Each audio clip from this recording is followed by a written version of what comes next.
दिवाली के बाद केंद्र सरकार ने बड़ा तोहफा दिया है। अब कई लोगों को 1 साल के लिए मुफ्त राशन मिलेगा।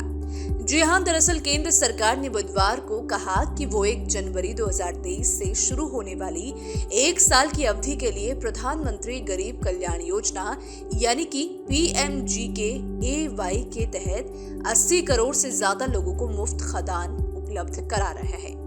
हाल ही में दुर्ग यानी कि छत्तीसगढ़ में एक सार्वजनिक रैली को संबोधित करते हुए प्रधानमंत्री नरेंद्र मोदी ने घोषणा की कि उनकी सरकार की मुफ्त राशन योजना PMGKAY को अगले 5 साल के लिए बढ़ा दिया गया है। विपक्षी कांग्रेस पार्टी ने इस घोषणा को चुनाव आचार संहिता का उल्लंघन बताया है। इस समय 5 राज्यों में चुनाव हो रहे हैं। एक सरकारी बयान में खाद्य मंत्रालय ने कहा कि केंद्र सरकार 1 जनवरी 2023 से शुरू होने वाली 1 साल की अवधि के लिए PMGKAY के तहत अंत्योदय अन्न योजना यानी कि AAY परिवारों और प्राथमिकता वाले परिवारों यानी कि PHH के लाभार्थियों को मुफ्त खाद्यान्न उपलब्ध करा रहा है। पिछले साल दिसंबर में केंद्र ने साल 2020 में अतिरिक्त खाद्यान्न मुफ्त उपलब्ध कराने के लिए शुरू की गई PMGKAY को राष्ट्रीय खाद्य सुरक्षा अधिनियम के साथ मिलाने का फैसला किया।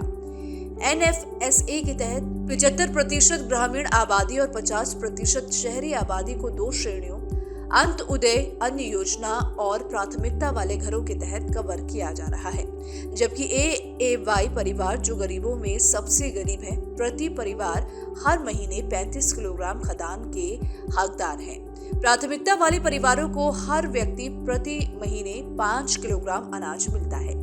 मंत्रालय ने कहा कि गरीब लाभार्थियों के वित्तीय बोझ को दूर करने और NFSA की राष्ट्रीय व्यापी एकरूपता और प्रभावी कार्यान्वयन सुनिश्चित करने के लिए मुफ्त खाद्यान्न का वितरण किया जा रहा है। इसमें आगे कहा गया कि गरीबों के लिए भोजन की पहुंच, खरीद सामर्थ्य और उपलब्धता के संदर्भ में NFSA के प्रावधानों को मजबूत करने के लिए निर्णय लिया गया है।